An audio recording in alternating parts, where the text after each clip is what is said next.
Hello students, this is continuing lecture of chapter 1. Last time we have discussed about agriculture and industrial sector. Now we will discuss about the foreign trade. Now let us see one by one. What do you mean by foreign trade? See, simply when it is dealing with imports and exports of goods and services, then you are dealing with foreign trade. Now let's understand what was the condition of foreign trade before British enter into India. See, the condition of foreign trade was India was important trading nation since ancient times. We were having good handicrafts, they were being exported as and the revenue income were being generated. Means जब Britishers नहीं थे तब India के पास handicrafts were the main item which were being exported and this were used for revenue generation of income. Okay, next. Restrictive policy of commodity production, trade and tariff followed by colonial government. But when the Britishers entered in the country, उन्होंने कौन सी policy बना के रखी थी? They have started with restrictive trade policy. Now what is restrictive trade policy? They restricted the trade of India. Means again the India became what? The importer of finished goods and exporter of raw material. Now let us see. Adversely affected the structure and volume of India's foreign trade. It adversely affected the foreign trade of India. Why? Simply agar you can understand with an example that if you are exporting raw materials are of low cost, and when you are importing finished goods, they are of high cost. And that's why your foreign trade will become negative. Now moving further, impact of foreign trade rule on the of the British on the foreign trade. Now we have made a short form that what the short form tells is DIM. First is drain of India's wealth. Foreign trade was at the negative remark. There was no extra income. Second, importer of finished goods and exporter of primary products, that we have discussed very much clearly. And third is monopoly of control over the British. Now how it became you will understand when you will see the slide. Let us discuss one by one. Drain of India's well. Export surplus from foreign trade did not resulted in any flow of goods and services, gold or silver into India. जितना भी export हो रहा था that was for the purpose of British. This export surplus was used to make to the payments of expense incurred on the war fought by British government. If any of the surplus was there from the foreign trade, again that was used by Britishers for their war expenses. Next, importer of finished goods and exporter of primary. India became the exporter of primary products such as raw silk, cotton, wool, sugar, indigo. Importer of finished goods such as cotton, silk and woolen clothes, capital goods like machinery. This was the basic strategy of the Britishers. Now, what was the result? What was the impact? Shortage of essential commodities in the domestic market. Simply you can understand in India also there are producing units. अगर उन्हीं को raw materials नहीं मिलेगा, so how they can flourish? Because raw materials were being exported by the Britishers there and there, and they were importing finished goods from Britain. So ultimately the whole wealth of the India was going towards the Britain. Last, that is monopoly control. More than half of the India's foreign trade was restricted with Britain. Rest was allowed with other countries like China, Ceylon, Sri Lanka and Persian. First and foremost, the very important fact here is opening of Suez Canal. Now, very important point. This is asked many a times in CBSE board exam when the Suez Canal was open. Opening of Suez Canal in 1869 increased a direct trade between India and Britain because Suez Canal was a direct route between India and Britain. Next, this you can see the Suez Canal photo has been given. You can see there's 7200 miles. If you can see the 7200 miles, this is Suez Canal being opened. Now London and then is Mumbai. The distance has reduced. It was now 11,600 kilometers. Before it was 19,800 kilometers, because they have to come around whole of the Africa nation. Now only distance is when the Suez Canal was being opened, the distance reduced. The canal provided a direct trade route for ships operating between European and American ports located in South Asia. Its opening in 1869 reduces the cost of transportation and made access to the Indian market very easier. Next, what was the occupational structure? Occupational structure. Now, what is the meaning of occupational structure? First, let us understand that. It means distribution of what? It is distribution of labor force among the three main sectors of economy. Now we have studied in class 10th what are the three main sectors: agriculture, services, and manufacturing, that is primary, secondary, and tertiary. Now what was the status? Agriculture was the principal source of occupation, as already told, that 85% population. Then sector wise occupation, what was the scenario? Let us understand. 75% agriculture, 15% was services, and 10% was manufacturing. Now, unbalanced growth and regional variation was again a major cause. Decrease in the share of workforce in the agriculture sectors like Tamil Nadu, Andhra Pradesh, Kerala, Karnataka, Maharashtra, and West Bengal. In these states, the particularly agriculture sector was at drop, means there were no increase in the agriculture activities in these states. Next,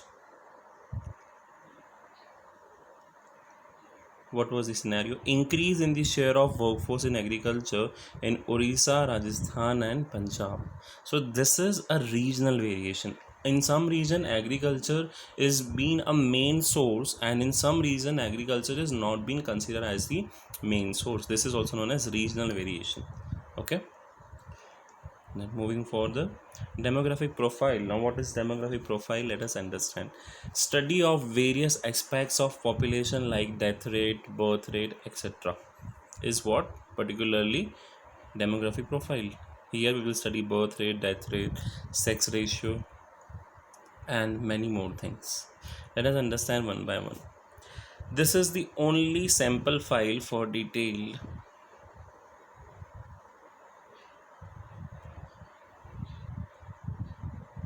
Now, what is state of demographic profile on the eve of independence? First, let us understand one by one. That is pill. First is poverty. Okay. Then is illiteracy. Then third is lack of public health facilities. And last is low population growth. Now, we will study one by one. Poverty. There was no reliable data about the extent of poverty. Extensive poverty prevailed during the colonial period, but its count was not there. The overall standard of living of common people in India was very low. Next is illiteracy. Literacy rate was low, as with reflected to social and economical backwardness of the country. The average literacy rate was 16%. Now here comes a very greatest drawback. Now what is literacy? Literacy simple means, or literate person simple means, that a person is knowing one language to read and write. Now out of the whole population, only there was 16% of the population of India which was literate one. Then to coming to female literacy, it was 7%. Now you can understand what was the condition of education at the time of eve of independence. Lack of public health facilities. Public health facilities were either unavailable to the large mass of population, or when available, here highly inadequate. They were very inadequate public services available. Result, what was the result? Water and airborne diseases were widespread, and many people died because of these diseases, because we were not having sufficient health facilities. Low population growth, lack of health care facilities, water and airborne diseases, as well as lack of means of health care. Life expectancy was only 44, which shows The infant mortality rate was higher, that is 218. Now what is infant mortality rate? Let us understand. Infant mortality rate is the number of deaths per 1000 live birth of children under 1 year of age. That is a definition of IMR, and it is very much being asked in examination. That is, IMR definition is, again I am repeating, infant mortality rate is the number of deaths per 1000 live birth of children under the age of 1 year. Moving further, summarizing data, literacy rate 16% was before, now comparing is 74%. Female literacy where before was 7%, now it is 48%. Infant mortality rate which was 218, now it is 40. Life expectancy which was before 44 years, now it is 68. Infrastructure. Now what was the condition of infrastructure? Let us understand it one by one. First, capital investment in the country that helps in the production, distribution and consumption. What is the definition of infrastructure? What is infra? Take for the example railways, take for the example your airways, take for the example industrial. Whatever needs as the economy, these are the basic needs for upliftment, for the production and for the distribution and consumption. If you do not have transport, if you do not have banking, if you do not have communication, ultimately what will happen? Your infra is zero. So these all activities are coming in your infrastructure. Now what was economic infrastructure at that computer time? Railways, then power, transport, and social infrastructure here is water supply, that is the basic need, education, that is a basic need. Okay, I'm again telling you that what was the particular thing. Now, state of infrastructure on the eve of independence. First, communication, then it was air and water transport, roads, and then it was encouragement to railways. Let us understand one by one. What was the condition of communication? Post and telegraphs were being started, and what was the most popular means of communication? Telegraph and post. Okay. Next, electric telegraph in India helped to maintain law and order. Means if Britishers want to give some law and order, they use electric telegraph. Okay. Next particular is construction of all-weather roads by the Britishers. Colonial administration could not construct large roads due to shortage of funds. The roads that were built first was to mobilize the army. The main purpose of building the roads was to transfer the army from one place to another, and second purpose was shifting of raw materials. They made the road for their own purposes only, that they wanted that they could transfer what? First the army, and second is raw materials. But shortage of roads reached out to the rural areas during the raining season. As a result, people living in these areas suffered badly during natural calamities and famines. Because roads were not developed in the rural areas, urban areas were being developed because of these two reasons. Now, moving further, encouragement of railways. British introduced railways in India. Now here comes another one mark objective, that is in 1850. It considered as one of the most important contribution of Britishers to the India, that it was the British government which introduced railways in India. Okay. Now let us see when the first rail was being started. Helped the Indian economy in two important ways. Again, first, help long distance travel and break geographical and cultural barriers, as railways were being used for long distance travel. And second, it improved commercialization of Indian agriculture, that was again a main target of British government. Next, air and water transport. Construction of the inland trade and sea lands was not at all satisfactory. Now what are inland trade? Inland trade means going from India to India only. Inland trade is that, means from one port to another port. Maybe suppose one port is in Bombay, another port is in West Bengal, so we are going from one port of India to another port of India. That was not at all satisfactory and was costly. Indian waterways proved to be uneconomical, as in the case of coast canals of the Orissa coast. They were not having any economical condition, failed to complete with the railways, and finally canals had been discarded. Okay, canals were being not of any use, it was not up to the mark. Positive impact, that is the last thing which we will study in this, at what was the positive impact of the British government. Now there is particular short form, that is basic. First, barter system. Second is administration system. Third is spread of railways. Fourth is increasing commercialization of agriculture. And last is check on famines. Now we will understand it one by one. Barter system of monetary system. Now, what was barter? We have already understood in money and banking. Barter means exchange of goods with goods. Now, it was the British government which gave monetary system to the country. Now, monetary system was having many advantages. We have studied in money and banking chapter, which increase what? The size of trade. Next, what was the impact? Second, administration system, it was world perfect. See, although Britishers ruled India for around 200 years, so that was why, because their administrative setup was very much strong. They had their own parliaments, they had their many administrative setup. The Indian government, when proclaimed from Britishers, the administrative setup was very much ready, because whole India was being covered by Britishers.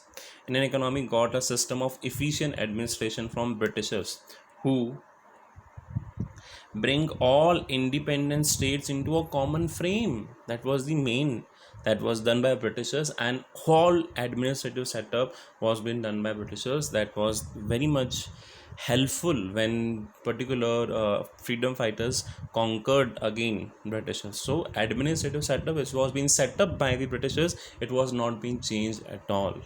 Okay, next, spread of railways. See, British introduced railways in 1850, and that was the major impact. The railways enable people to undertake long distance travel and thereby break geographical cultural barriers. That was the major impact. Okay, next, let us understand is increasing commercialization of agriculture. They made agriculture a commercial purpose base. Before, it was only on substance and means हम सिर्फ agriculture करते थे for our own needs, but अब जो agriculture हो रहा है, that is for commercialization of Indian agriculture. Promoted commercialization of Indian agriculture, and volume of Indian export trade undoubtedly expanded, because when Britishers left, the commercialization of agriculture was at so much peak that we started exporting many goods from the India. Okay, next is your check on famines. Now, expanding means of transportation. See, railways and roadways were being developed, पर उनका purpose ये था कि सिर्फ army और goods transport करें, लेकिन उसका एक और बेनिफिट था, that it kept a check on famine. Now, what is famine? Famine is particular situation in which there is shortage of food supplements, and because of shortage of food supplements, the person starts dying in that area. So agar shortage of food supply ho raha hai us area mein, so roadways and railways were being used so that that area affected by famine can get supplements very easily. Now that was the advantage of roadways and railways. They rushed to the drought hit areas, and that was major impact that it helped. Okay, thank you students. Now we will continue with the chapter second after this lecture.